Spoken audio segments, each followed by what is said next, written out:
With that, the guys that aren't practicing today, Leo Chanel, he's got a shoulder that's been bothering him, and then Trent McDuffie is continuing to rehab. We'll see where where that goes here. Jalen Moore had the knee hyperextension. We're playing that by ear. He's getting better though. Rasheed is in the concussion protocol. He came in Monday with that, and so those things happen, and we'll just see where it ends up going. Jawan Taylor is recovering from the elbow injury, and again, that's getting better. It's just not as fast as he wants it. And then Tyquan Thornton is also in the concussion protocol. So we'll just see how that rolls time-wise for the game.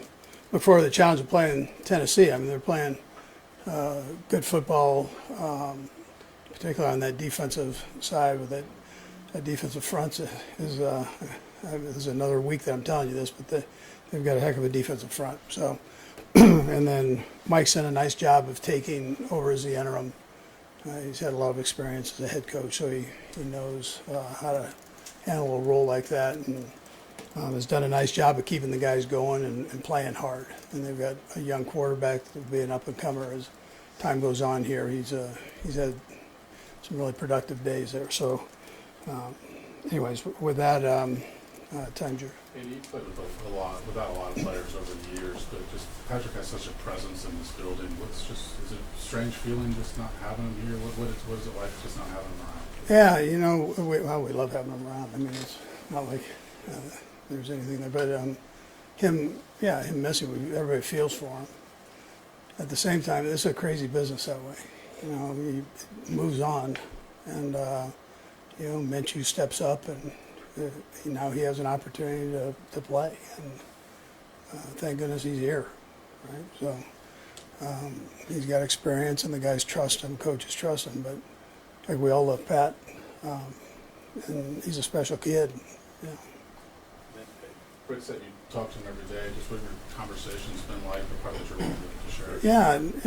No, I mean, he's so positive right now. And he, like Rick said, I mean, he attacked this thing the day after, but you wouldn't expect anything less. Get me up and get me going. I mean, he was basically saying that an hour after the game, you know, so brace me up and let me go. So it's not one of those injuries, obviously, but that's his mindset. So I think he'll do great with the rehab. He's a pretty fast healer that way. So, and his attitude, that's about 90% of the thing. How you go about it. How willing are you to push through the pain of getting it right? The side of it is you're going to need another quarterback to run the offseason, I guess. How much is this an audition for Gardner to potentially fill that role these next 3 games? Yeah, as sick as Gardner is over the whole thing, you know, he also has an opportunity and wants to do well. You know, it's great for him career-wise, whether it's here or somewhere else. It's great for him, and you know, it gives Oladukin some reps in there too. So if he were needed. Do you anticipate playing Chris? Would you like to see him get a shot? Well, right now it's Gardner.